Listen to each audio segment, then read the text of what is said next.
So hello guys, welcome back to our channel. Today I'm going to show you how to save a TradingView chart. So the first thing you want to do is to open up TradingView.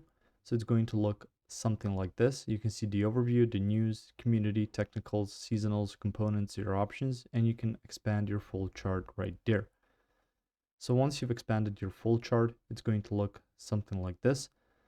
Through there, you can see your indicators, some other tools that can help you out with creating the specific chart you want so you can share your ideas or try to calculate if that stock is worth getting or not.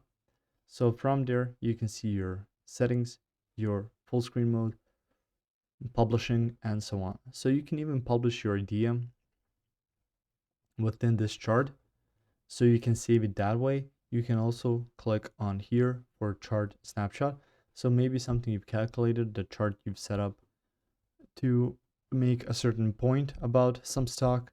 And after that, you can tweet that image. You can also open it in a new tab. You can copy the link to that snapshot.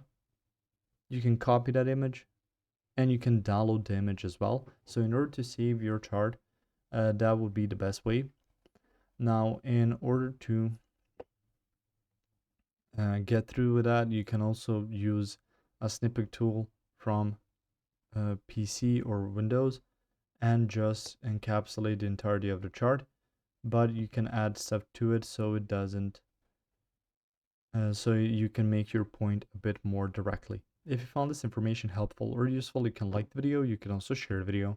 You can subscribe to our channel and click the notification bell to get notified about new videos on TradingView or some other topics you might find interesting as well.